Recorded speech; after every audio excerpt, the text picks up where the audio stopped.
Hello everyone. I hope you all are doing fine and are taking care of yourselves. My name is Kanika Tandon and I am here with the video of class 6th English 2nd.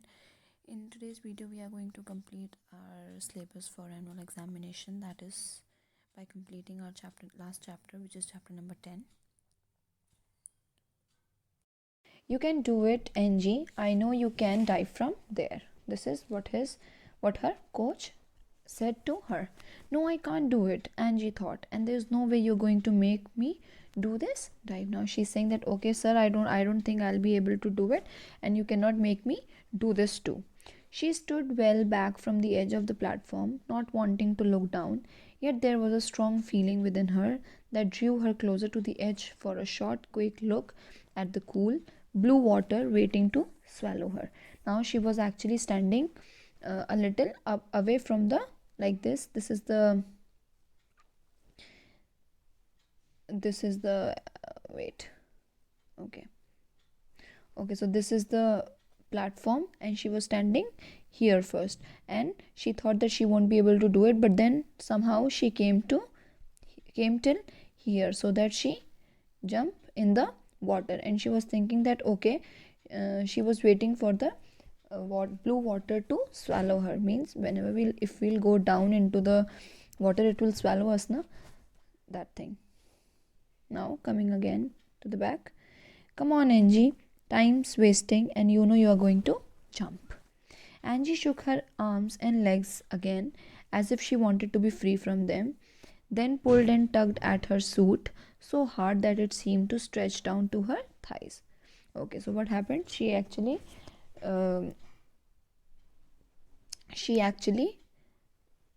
what did she do?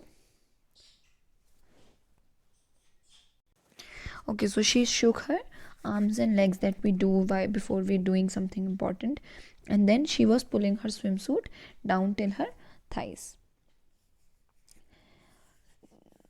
Okay, think your drive through, Angie, Coach Henson said. Do it in your mind. So he was actually motivating her to jump. I have done a front dive in a layout position in a million times before on a 3-meter platform. I know how to do it from down below, but this is different, Angie thought. So she had already done a front dive, which is a dive, which is the dive that in which we face water in a position in which the body is kept straight, but the height was only 3 meters, but here the height was 10 meters. So she was scared because the level of her diving was actually increased, and then that's how she knew that it was very tough for her to do. Don't be ashamed to say you're afraid, Coach Henson said. Fear is something we all have. Now Coach Henson says that, okay, you don't be scared and don't be afraid, don't be ashamed of to say that you are afraid, because fear is a very common thing and everybody gets scared. Let us talk about what is it you are afraid of, Coach Henson voice went on. Is it the fear of landing wrong? I don't think so. You have done that before from a 3-meter platform and from the edge of the pool when you first began to dive. What is it then? Fear of getting the wind knocked out of you? Then the coach says that, okay, since you have already done a 3-meter ride, if you're scared because you won't be able to land properly, then you are wrong, because since you have already done it, there is nothing that can stop you from landing correctly. Or other one is, what was the other fear? Or that getting the wind, fearing of getting the wind knocking you out, which means fear that you will be hit so hard that you will lose your breath. Angie looked towards him. She shook her head. No. So this was not something she was afraid of. Of course not. You're not afraid of that either. Then what is it? The coach asked. I think I know. It is the fear of the unknown. Is it? Is that what is bothering you? So they actually don't know, and the meaning of bothering is to, when we actually start to get panic and start to worry about something, that means something is bothering us. Coming on to the next page. She nodded and walked back to the farthest edge of the platform. She wiped her hands on a towel. And now what happened? She went to the farthest edge of the platform and then wiped her hands because she was nervous and that made her sweat. Of course, that is it. Coach, she thought, is that so hard to understand? I have never done this before. Never felt the dive in my body going down from here, and I can't dive from here.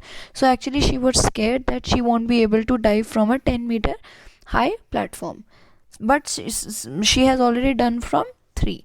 So she was actually scared of the level that has increased according to me. Your fear is normal, the coach's voice went on. It is not natural to want to dive from up there the first time. You need someone to know when you're ready to do something you have never done before.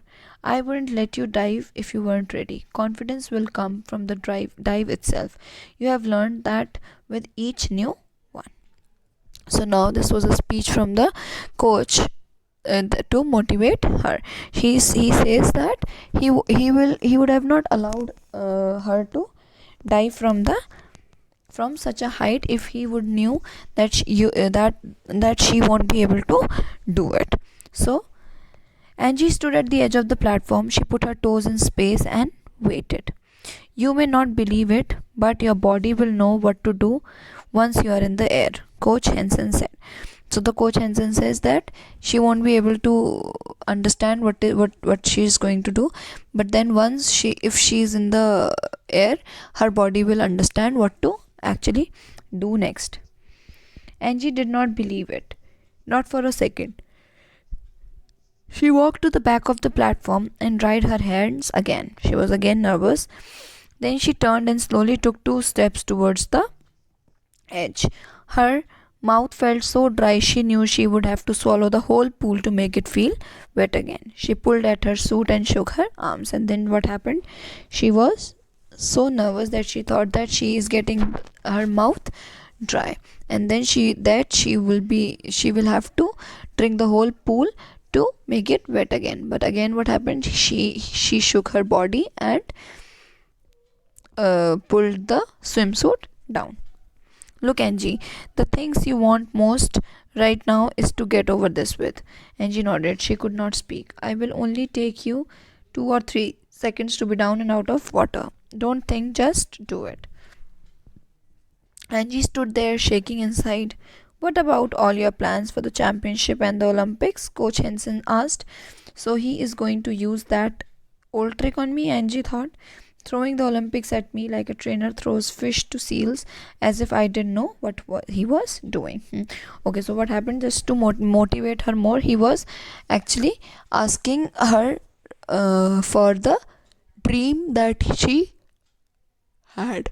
Her dream was to perform in the Olympics, and now she actually understood that why his coach was actually using her dream to make her do it.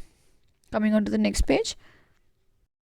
She walked back on the platform and looked down the steps, longing to use them. Okay, I have had it, the coach said. His voice sounded cold and hard. Just walk down the steps and go home. If you can't do this, dive. Now, the coach is actually irritated as she was taking a long time to come out of, to jump and dive. So he asks her to go back to her home. No, she thought, no, I won't. You're not going to make me a quitter out of me. She edged closer. And then what did she do? No, you cannot make me a quitter. Quitter is a person who always quits something that he thinks that he cannot do. That's better, the coach said softly. Just remember to keep your body tightly controlled. If you are limp, that water will tear you apart. Now think it through, Angie. You are just about ready. I know you are. Then he motivates her again, that he knows that she is ready and she can take it. And he also tell her what to do when they are in the air. She turned to get the towel again. Then she thought, that's foolish. I keep drying my hands when I'm just going to get them wet in a second or 2. That's when she knew she was going to jump. She had known it all along, but Coach Henson had to remind her. There is that moment when you know it's going to happen. There is that moment when your training takes over. The moment is now. Then she motivates herself that okay, this is the time when when she has to prove herself that okay, yes, she can do it. Angie took a deep breath and pushed off, her body rising into space. She spread her arms in the swan position and felt the air touching her body gently. For a lazy second, Angie hung like a bird she had seen turning cartwheels in the sky. Now, as she jumped, she took a deep breath and jumped to dive. And then she spread her arms in the position and felt the touch of the wind on her body gently. And for a second, she thought that she is actually a bird and had seen turning cartwheels in the sky means for a physical movements in which one turns in a cycle sideways, so putting hands on the ground and bringing one's legs and what at a time. Okay, so she was actually doing some kind of stunts while she was diving into the water. Fly like an eagle, she told herself. Fly. Then she felt her body begin to come down and her mind took total control. She brought her arms over her head and kept her body and legs straight as she entered the water, causing hardly a ripple. Angie stretched her dive downwards before she curved back to the surface, and that's how she landed in the water. Coming on to the next page. That wasn't bad, Angie, Coach Henson said as she came out of the water. But you can do better. Go back up and try it again. Right, she said and smiled. Her fear of diving from the platform was actually gone. So this was how she actually overcame her fear of water. So with this, the explanation part of the chapter is over, and I hope that you all have understood it.